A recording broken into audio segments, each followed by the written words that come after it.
go. Guys ready? Mm. All right, good evening, everybody. Guest. Time is now 7 o'clock. Could you kindly pull or do roll call? Counselor Williams, Yes. Counselor Hancy, Here. Counselor Purser, Here. Counselor Parrish, Here. Counselor Quigley, Yes. Counselor Miller. Present. All right, gang's all here. Guys, your name tags are switched, just so you know. Oh. Try to steal my identity. This is how it starts. All right, I'm going to ask everybody to stand for a moment of silence to collect your thoughts, followed by the Pledge of Allegiance.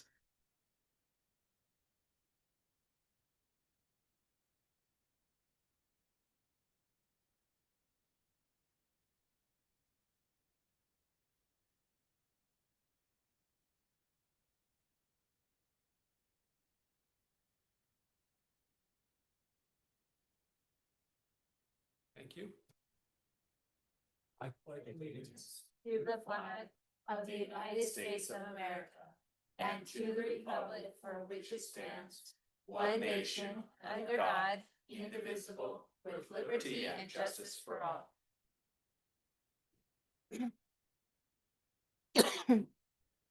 So Deb, we have an agenda before us. Are there any changes to the agenda? Yes, Mr. Mayor, I would like to note for the record that since the agenda was published on the website and sent out, we made a change today to remove the Fruita Housing Authority meeting from the agenda.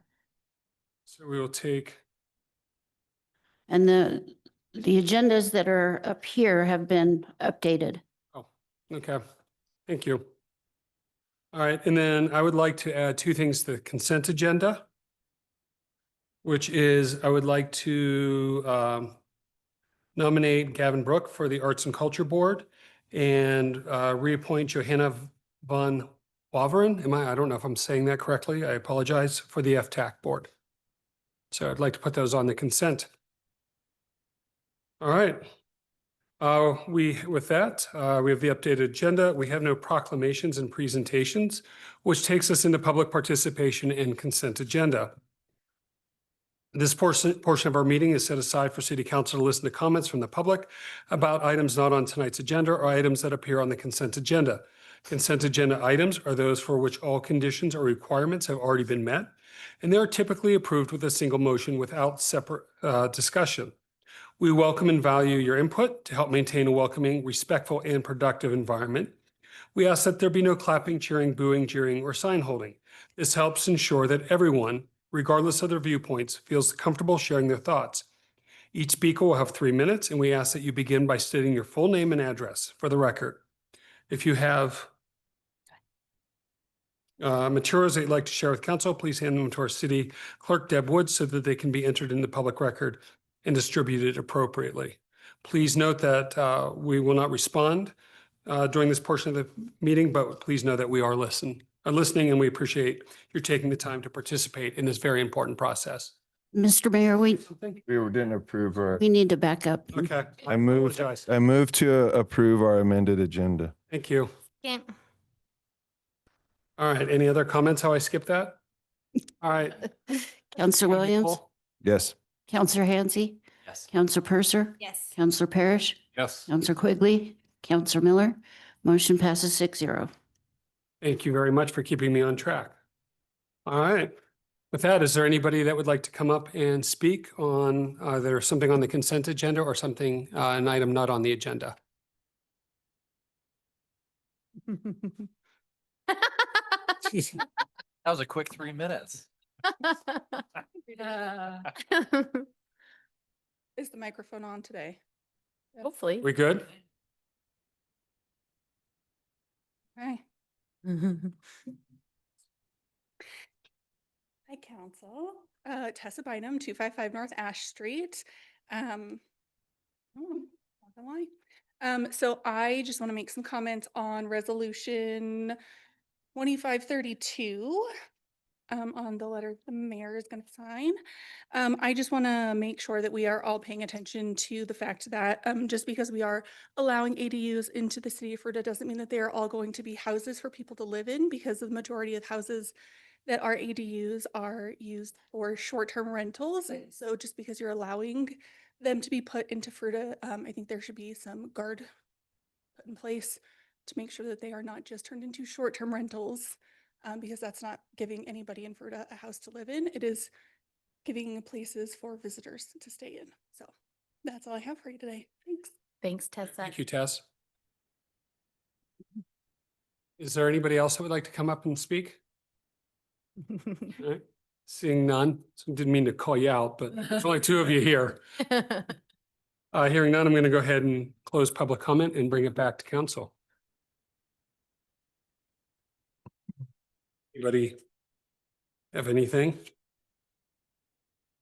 With the finance report, what's some dialogue is there any further dialogue with lodging tax? Because it seems like everything else is running pretty close to budget or way over budget, as we've identified, like building materials, which is a one-time thing. Do you have any further additions to commentary for lodging tax decrease? Yeah, absolutely. Well, thank you for the question. Yeah, so just as I included in the weekly update a few weeks ago, for the first time, almost all of our revenue sources in the general fund are even with the prior year. For several months there, we were seeing city sales tax decrease overall. I think that was due to a variety of different things, consumer spending, maybe some apprehension about maybe what's going to happen with the economy kind of long term. So it was really encouraging to see that month we had in June, which was really good. So we were finally even with 2025, at least through the first 6 months. We'll see what the next kind of 6 months will bring as well. And then, like you were saying, use taxes have also been up as well. But the only thing that we have seen a decrease in is our city lodging tax. And I think that's mostly due to 3 reasons. It's only a 5% decrease, which isn't a lot. It's actually, we're doing much better than some of our other regional partners that we work with, who's seeing as much as a 20 to 30% decrease in their lodging tax. But really, I think for this one, we've seen a transition of some short-term rentals converting to long-term, especially following some of the hailstorm. We're seeing a lot of contractors and professional services stay in those short-term rentals. So we've seen some decreases there.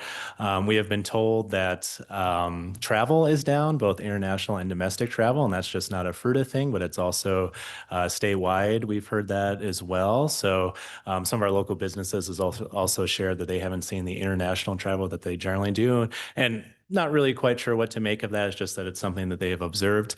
And then with lodging tax specifically, we did have one vendor that was paying some leftover payments from prior years last year. So that makes up a small bit of that decrease. But overall, I think it's just a combination of potentially decreased travel and some changes to short-term rentals.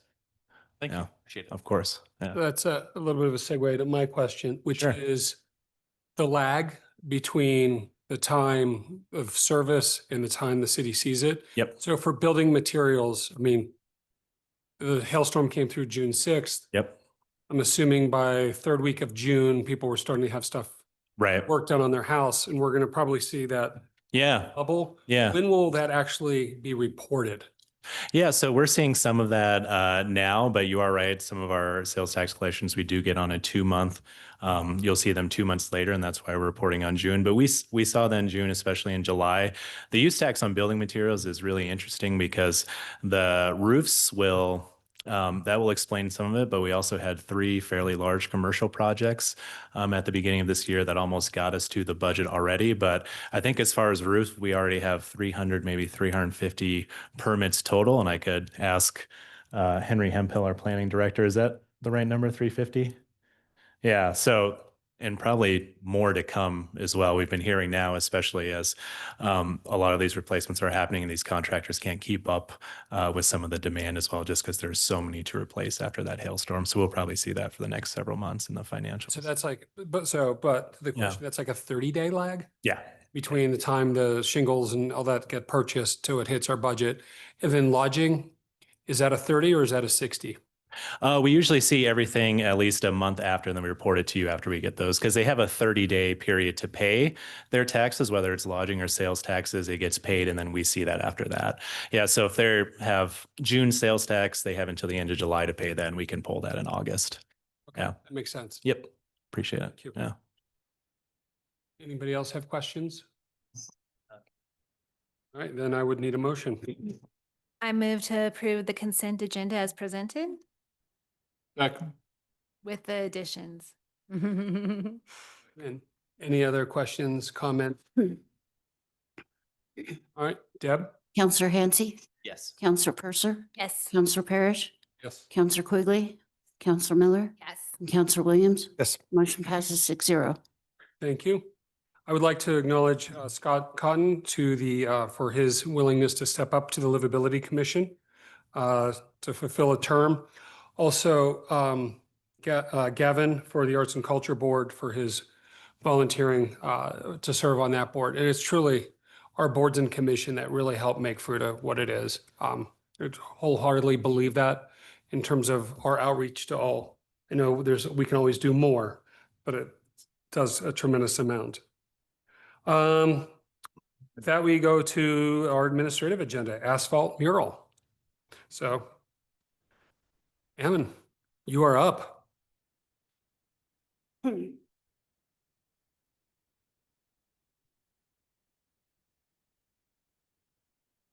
know normally we don't get like this far down the agenda in 11 minutes, so I can understand the timing's all off. I really thought that I had a lot more time back there.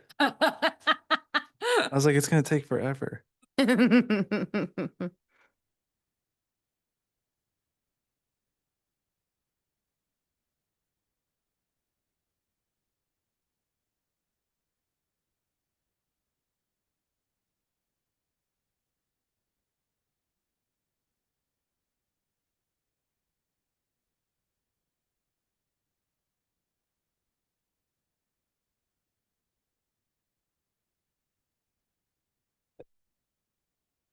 Okay, cool. All right. So I'm here to talk about the asphalt art program that we talked about at the workshop a few weeks ago. We came up with a pretty fun name for it. Make Your Mark for the asphalt art street safety and place activation program. So we have our cool new Idea Factory logo up there. Yeah. Awesome.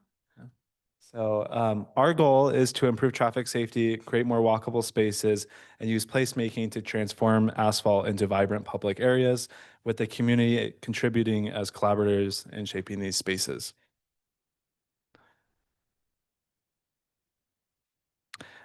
So the first one that we talked about at the workshop was the intersection of Peach and Aspen Avenue. And we talked about how we were going to go about this and how we were going to go talk to the different neighborhood, like community members in the neighborhood, the businesses around there. So we went and did that. We knocked on every single door down that street. We went down all the way down Aspen Street and we talked to people about it. And really, like a lot of people, we got some things like throw bicycles in there, throw some dinosaurs. But a lot of people talked about just like something that reflected Aspen Street. So we had a couple of designs, but the project group decided on this one. And the reason we wanted to do this one also is like we were considering like what would be doable for us to do as like, you know, helping like when we invite the public to help us with this, like what's going to be actually possible for us to do in a day. So we wanted it to be colorful, but also simple enough that it was going to be something that we could actually accomplish. So this is a simple 5-color design. In this picture, there's only 4 colors, but we plan on doing some green leaves and some orange leaves. We're making a stencil for the leaves, so it's going to be like a giant, like I think like 8 feet plywood piece that we'll be able to use to make the leaves. Yeah, so and we keep like talking about what we're trying to accomplish with these new things. So we're trying to increase traffic safety, but we're also trying to, you know, transform these spaces into places that people meet up. You know, there are areas that people want to hang out in, and it becomes like a landmark in our community that people think about, and they get to participate in helping us create. So how we got to this design is we went to door to door. We went into local businesses, and the overall response from the project was really, really positive. The only really thing that we got from people is like they wish that we were doing it at other intersections as well. So a lot of people were like, can you please do the Mulberry and Aspen Street intersection right there? So the further we went down Aspen, that's kind of like what we were hearing about it. But everyone on Peach was super excited about this. So And then right now what we're doing, so we're coming up with a traffic plan. We're making the stencils, we're prepping marketing materials, and we're buying paint. And then what we plan on doing is when we do this, we're going to have like a giant block party. So we want like hot dogs and burgers and water and stuff like that. So we're looking at concessions we can have. And then, of course, we want to play music. So we're working on a really good playlist. So everybody can jam out and paint the street with us. So what to expect on paint day? Basically, we want to throw a giant block party. Anyone can join us. And then, we're going to be directing. It's kind of be like a paint by color, but we want the community to come out and help us paint something. So it's not something we're doing. We're going to be doing it, but we want other people to come in our community and help us paint the street. And then while they're there, listen to some music, have a hot dog, and then engage with us and anybody else who wants to come in a really unique way. So we have paint day scheduled for September 20th. So it's coming up really soon. And this is during a farmer's market weekend. So our thought was we wanted to do it somewhere and during a time when a lot of people would see us doing it. So we can talk about the project, why we're doing it, and then also have as much exposure as possible for it. And then hopefully get as many people, contributing as possible. So we just want to throw a giant party during the farmer's market and paint the street. Any questions? When on the 20th? So probably all day. So we'll probably have to, because it'll take multiple coats of paint. So we'll have to do one coat. So because we don't want it to be something that just fades really, really quickly because cars are going to be driving on it. But in our team, we have David Gray who works at Public Works, and he's been super helpful at like finding paint that's going to be durable, and he knows all that stuff. Where like I'm like, it looks pretty, but he knows what's gonna last on there. So it's Have you talked to Kayla and all them so they're aware of it, just to make Yeah. some changes to the way that they run theirs that morning? 'Cause Yeah.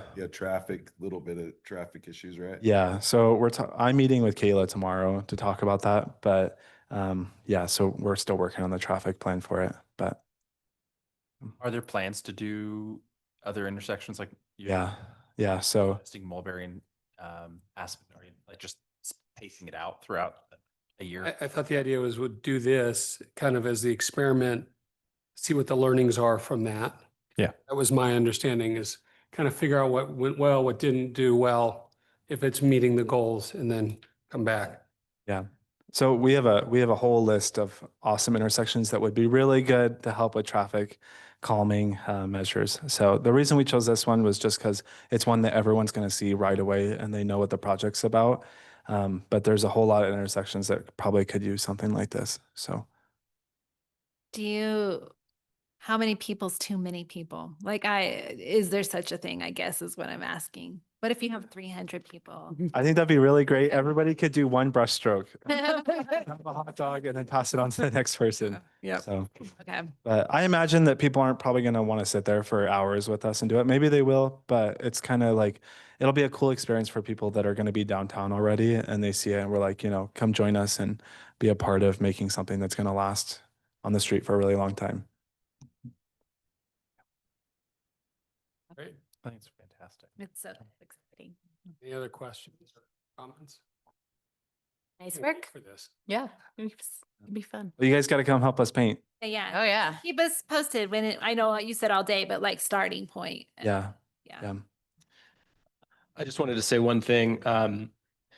We've talked a lot about like how we're going to measure success. I think one of the ways is obviously like the normal way that we do, whether it's either by like visually watching whether people are rolling stop signs, whether it's like, speeds, kind of seeing what the distribution is.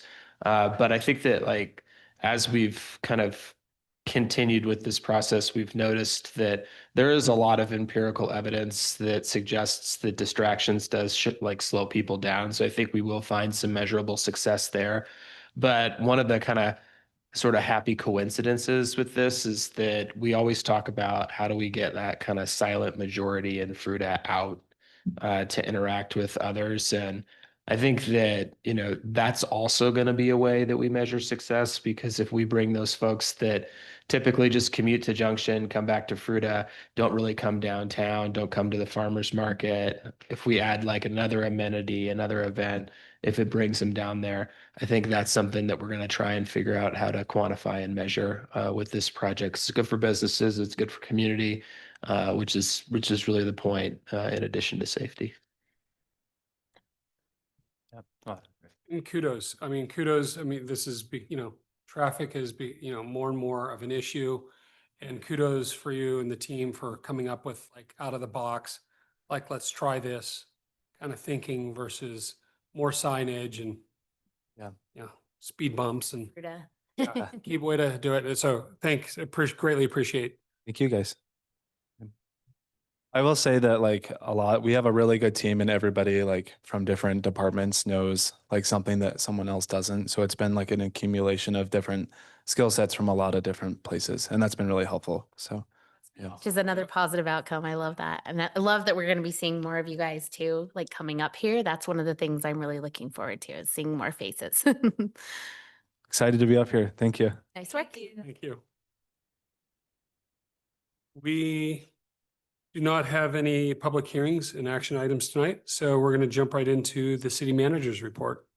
Thanks, Mr. Mayor, City Council. Only a few quick items for you tonight. So no meeting next Tuesday, but we do have our tour of the LDS Temple next Tuesday at 5:30 p.m. So we'll probably leave here around 5 and carpool over there. I believe I have everyone attending that and a few plus ones as well. So we may take multiple vehicles, but we'll leave here around 5 o'clock and get there by 5:30 for that tour.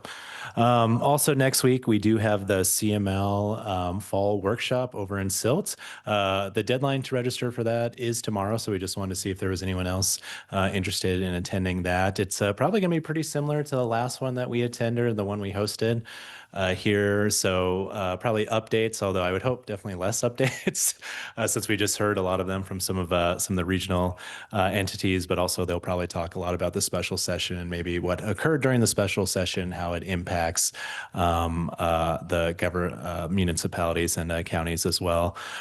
So is anyone else interested in attending that? I know we have Amy for sure registered. Yeah. All right. That's okay.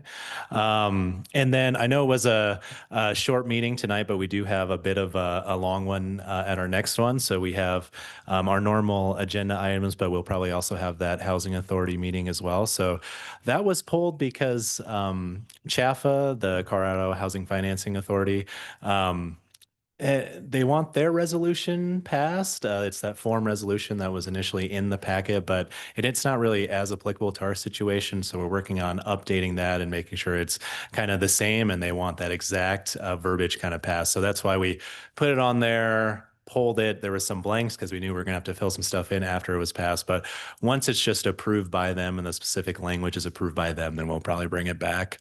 We also will have the Business Incubator Center providing a overview of their annual report from last year and all the great things that they're doing, not just here in Fruita, but also regionally as well. And then we will have an overview of our audit and our 2024 financial statements, which will be given by our auditors, our consulting firm, and then our interim finance director, Krista Yamashita, who is one of the new faces in the back.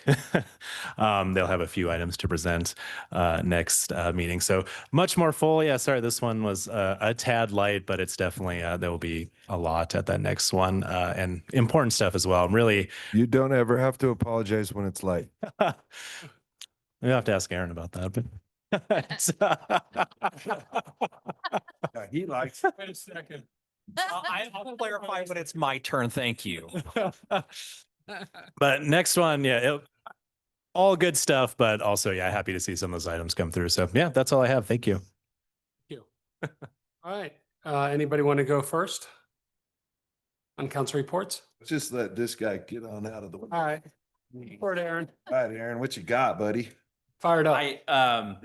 Just to elaborate a little bit more on what the city manager was saying, I was just chatting with him how we've had some light agenda items and or agenda nights, and I was just expressing a desire that, like, when we have meetings, like, it's nice to get out a little early once in a while, but it'd be nice to fill up a meeting till like 9 or so at like have a standard length that we can fill things in if we had. And I was just like, if we could fill in, if we have things that just sit in the back burner that we can bring up, if it's discussion points that it kind of maybe morphs into like a workshop type of a thing. No, I'm not encouraging that we go to midnight as a minimum standard. Does sound a lot like you're saying we should have an extra meeting on another day.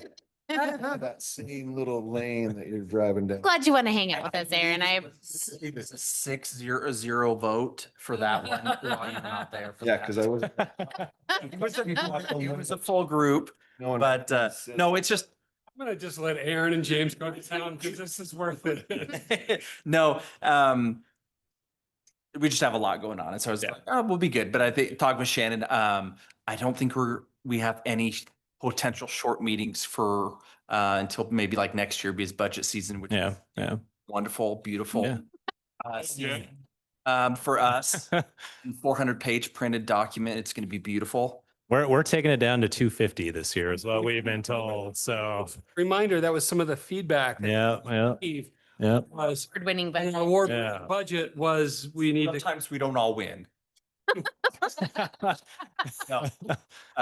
Yeah, and next week will be great, or 2 weeks will be great to talk audit. Yeah. That'd be fantastic. The only other thing that I wanted to bring up is, with the ADU situation in the city, I think it's good to note that a lot of the ADUs that can be built in our community are within the triangle. And what helps to have those ADUs, depending on your position, if you want them to be short-term or not, you have to get permits to have a short-term rental. And we're sitting at, I think, a permit level of 65. And we're at that point constantly. We're up and down. It seems like we have a sweet spot right now. And so not if 10 more ADUs get built in our community because of this resolution, doesn't mean all 10 of them are going to turn into short-term rentals, just because we do have that limit on permits that can be built. And it will be interesting to see, and I want to talk about it in a little bit, the housing survey and that, because I know we keep kicking the can a little bit down the road in terms of having the conversation on what's the right number of short-term rentals until we get that back. I'm glad that's now underway. And I think all of that is going to have to dovetail. Yeah, that'll be nice. When that survey goes through, is open till when? we're going to have it open over a month. So we'll continue to include it in the update we posted on social last week. We'll probably continue to do that. And then once we announce the ending date, then they'll usually when we see the survey, there's a lot up front, kind of a lull in the middle, and then a lot at the end, but at least a month for that, just to give people ample time to respond. Do we have any numbers yet from how many? No, nothing yet. We haven't asked for that yet, but we certainly can. I know, I think it was just opened up last week, but no preliminary numbers. I have gotten some feedback on the survey. Yeah. Where people are like, what does affordable housing Right. mean? What does land banking mean? Right. So I have a little concern that we're asking questions without clear definitions of what those terms are. Or a lot of definitions that they I stuck thought in there so. that they input in there, but you have to click a button to have it drop down into Okay. definition. Under the question, there is a little circle with a question mark in it. If you click it, it jumps over. Yeah. But I've been getting questions about that. So, which means people aren't seeing catching that. And if it would be helpful, we could include instructions to like unfamiliar with the term. Here's how you can find the definition. I think that would be helpful. Thank you. Does anybody else? I was just going to add, it'd just be interesting as we go through it to see how many surveys have been completed. And then it'd be nice to see it compared to ourselves for our last survey, and then maybe to other community partners, just kind of see how we're doing. Kind of like the, what was the last one that we did? I'm blanking. The community survey. How we had a huge participation on that one. Good. Yeah. Are we doing the same channels of like letting people know that it's out there? Yep. 'Cause it was kind of hard to find. For me, it was. I really had to kind of search for it, but I knew what I was looking for. But, and then I've asked a couple other people if they took it and they had no clue about it. Should probably just each plan on sharing it like weekly. Sure. I did kind of that initial like push out, but it's a good reminder to just kind of share it consistently. And I don't think it's on the home page of our website. Yeah, it was hard to Have find when you I have to found it. search for it on the website to get it. If people just are looking website wise, it's not immediately visible. I noticed that too. I can't remember how I got there. I just remember it Yeah. took me a minute to Yeah. get there. Like I had to figure out how to get there. Yeah. Because I knew about it. There is a news flash how Fruita launches housing needs assessment. So maybe we just do a separate one that says housing needs assessment survey here on top of that and reference that. So we can make those changes pretty easily. So to Amy's point, I would encourage all of us to, on our own social media or our own outlets and networks, to encourage people. And just the survey is only one piece of this housing needs assessments. Survey is done and we start getting that, we're not gonna be able to have a conversation or make decisions or anything until the whole presentation is brought to us after that. Correct? Like that's. Yes. Okay. Yep. I didn't want it to manage everyone's expectations out in the large audience here that we have. I was kind of chuckling because I got kind of like both ends of a comment. One was that they really appreciated how thorough we were with the survey, and the other one was they got frustrated because it was way too long. Uh-huh. I was like, well, okay. That means it's probably just about right. Yeah, that's kind of what I figured. It's like, okay, that. So you had asked about feedback and what I'm seeing pretty consistently is concerns about water, like, do we have enough water? How are you going to support all of this with the water? And I think that is something that our community is concerned about. So me being who I am, I'm going to say maybe it's time for a larger conversation about not just water availability coming in, but then how we're moving it back out of the area and back to the river where it belongs. So who would be our partners that you would recommend bringing in to start having that discussion? Drainage. Usually irrigation company, services our area, and then, yeah, probably, Tim Ryan with Grand Valley Drainage District, maybe the county, stormwater. Okay. I'm just making sure I write this down so it doesn't fall off the list. Okay. I can give you alphabet soup later. I think it's a good opportunity too to do some like education around that and how that like the review process when we do build, because that is a big piece of the conversation as each development occurs. So yeah, I definitely, an opportunity to share how that works. But I think there's two sides of the conversation. And I think when development comes in, it's always, do we have enough water for it? Yep. But part of what you're talking about is Drainage, how do we, the other side of that coin. both valid. Yeah. Mhm. Okay, thank you. Yep. Anybody have anything else on the housing survey? Aaron, you have anything else? No. All right, James, because you guys got to go face to face. All right. I'm the opposite of this guy. So the good side and the Exactly. All right, moving on. The mayor, Rich, and I were at the boards and commissions mixer event last week, and Katie and Mark did a great job putting that on. We had a interesting, unexpected conversation. I feel like there were not very many boards represented, but it was still really great. And we did I always love these. I know it's not everybody's favorite, but we did a personality test, and that was fun. Yeah. And fairly We now accurate. understand your name tag, or by the way. Oh, yeah. Oh, yeah. Yeah. Yeah. So that was a good time. I think we all should take it. At some, it's just a lighthearted fun, but also fairly accurate, I thought, to some degree. I mean, don't you? No, I don't. I thought it was good. Anyways, it was nice and well done and perfectly time managed and all the good things. So thank you for that. Anything else? No. I was unable to go to FDAC.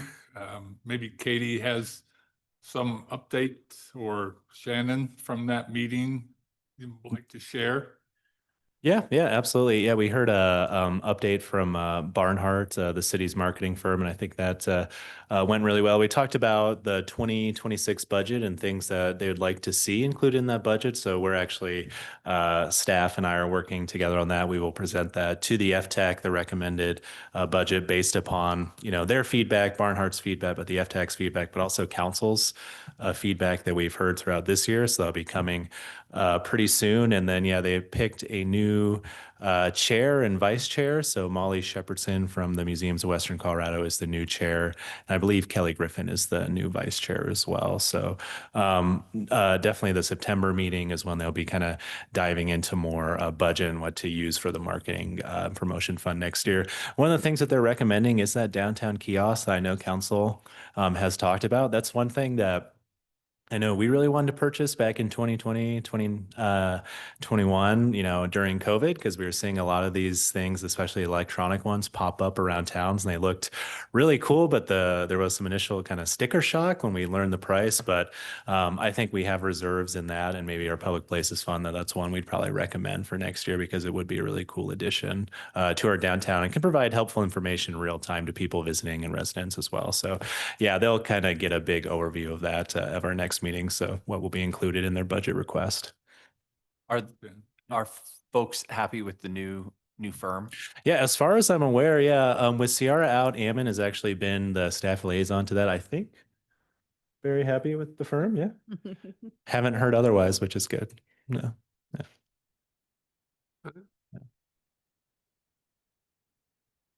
Rich and Matt and I had a really good time at Farmers Market, got to talk Oh, yeah. to people. We were kind of scrambling, like, where's the QR code? Where's the QR code for the survey? And then actually somebody walking by was like, oh, hey, look, it's right here on this piece of paper. So, we talked to a lot of people about I that. was not going to bring that up. Thank you. I'm going to tell him myself. But like a lot of people were, oh, that's great. And we're very receptive to that. So for anybody that's doing farmers market the next time, it's right there. There's a lot of good dialogue Yeah, on Saturday. absolutely. Lots of opportunities. For Gave all the t-shirts away except Nice. one, I think, right? Oh, yeah. Great. Yeah. That was really great. Didn't make it to the Western Colorado Museum meeting, technical difficulties. So I had asked, hey, what do you want me to pass along? They wanted me to let everybody know that they have Oktoberfest on the 10th and 11th of October. And then November 8th, they're doing a Dinos on the Rocks event. So that should be really fun. And then I saw on our social media that there was a box that they put in Mulberry Plaza. And I was asked, hey, what's that all about? Yeah, absolutely. So United Way reached out to us about a month ago about their early literacy program, and they asked us if we wanted to sponsor one of their literacy libraries, and we had some leftover sponsorship dollars from an event that we didn't. We paid less, so I thought that'd just be a good use of those dollars, and looks really good. Yeah, just that tiny library right there in Mulberry. Yeah. So on the museum, can you ask that we please make sure that all of council gets invites? Okay. The events, but I also know there was a concern with the sidewalk on the, I'm going to screw this up, north side of the building. Yeah. Yes, next to the dock. And I suggested that they reach out to the city in terms of the sidewalk assistance program Oh, okay. on that one. Okay. That was all I had. Awesome. Amy? I have nothing tonight. All right. Apologies to everybody in Sunday email. I forgot to kind of list what's coming up at the next workshop. I'm trying to get those on there, but we do have the mental health listening session on that one, which will be great to have that. And then we can kind of, after that, figure out what, if or what next steps should be. Then Dr. Klein. Oh, Yeah, will be coming in. Then we have the city manager's recommended budget overview, and then kind of a recap postmortem of 19 Road right now on that workshop. So I'll try to be a little bit more consistent in getting those out on the Sunday emails. Next high note is bathroom. Two things on the bathroom. Do we know how we did? I haven't heard, no. Yeah. All right, so for you who don't know, Oh, wow. we were nominated for one of the top 5 public bathrooms in the country.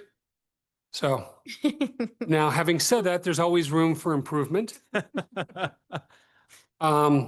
And the idea was, as we're looking at signage and stuff like that, something, video screen or something on the outside of the bathroom, maybe helping to explain, how to use it, the proper, yes. I too have seen people standing guard while somebody's on the inside using it. There's that.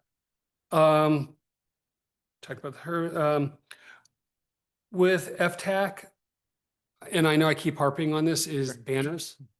Those are, I don't know what it is. They like hit a level and they're starting to Yeah. fade very quickly. I Do you know. know when we're gonna start to see some proposed art? Yeah, I think so. That project, we have that included in the recommended budget for next year, the actual replacement, but we're going to do some conceptual designs probably towards the end of this year and kind of into the beginning of next year. So yeah, we'll try to get that done probably before this time next year. That's what the mark. No, the banners. The co-op, yeah. The co-op. Oh, the big Yep. banners. Yeah, Yeah. they just are starting to fade very quickly. And the They are. marketing firm, you're asking, you talked about putting that together. Yep. Yes, I mean, that's been, Not that budget has been, Yeah. sorry, Yes. that budget's been approved. Just want to see where we're at with that. I gave Shannon one name, still working on a second name in terms of a workshop around economic development. So I hope to have a second name by the end of this week, so we can kind of bring that back and work through that process. And then the only other thing I have is this Friday, I have at the incubator meeting with Hickenlooper around a roundtable on business. Good. And Fruita. It was kind of a double Cool. thing on that one. And we also have the Chamber Gala, right? Yep. The Foundation Gala Friday night. Yes. Who's going to that one? That's Saturday. That's Family Health West. There's 2 this weekend. I had this conversation with someone else because What one's on Friday? the Chamber The Foundation. chamber Right. It's their first one. nation thing. As the liaison, what the Chamber Foundation is. Hey, Canish. Okay, great. So, because there's been a lot of discussion Yeah. about, Super confusing and not very, yes. no. Yes, nope, you're absolutely, I will not disagree with you on that. A lot of the money raised for that goes towards scholarships for specifically kids in Fruita that are wanting to go to secondary education, whether, trade, 4-year, or whatever it might be. So there's foundation or scholarships for that. And then also, and please, I don't know exactly what within the ag community as well, help there. So that's the primary focus of where those dollars are going. And that's something that they already were doing. So they've just Correct. created another. The reason for the foundation is it's from a tax standpoint, it's different. Okay. And they're trying to bifurcate those two because there was, from the chamber's point of view, it felt like they were competing against each other, trying to raise money. So they said, let's separate this out. I agree that the messaging has been confusing, and that is something the chamber is actively working on. Great. Thank you so much for the clarification. Anytime. Mr. Mayor, I have 2 quick go backs if everyone's done. Yeah. All right. Sorry. So quick correction. So since June 6th, we've actually had 543 roofing permits total. I think I said 300, 350, 543. Wow. So quite a bit. 10%, yeah, of our community. Yeah. Contractors are out there hustling. Yeah. Yeah. And regarding water, so our consultant for the housing needs assessment points will actually be meeting with Ute Water as well, and they're included as a stakeholder in that study. But I did write down to larger conversations with them, drainage, but also wastewater too, because a lot of the stuff that we see is also what's put back out there. So, but Ute Water is I'm going to be interviewing with points, and they will be taking their feedback into that study as well. And that's it. Anybody have anything else? All right, the good news is, there's no need for an executive session. So there's that. And then the time is 7:44. Just broke our record. We just beat our record by Yep. 10 minutes. Oh, sorry, Aaron. You can hang out if you want. You can just sit here. Yeah. Hey, you can just sit.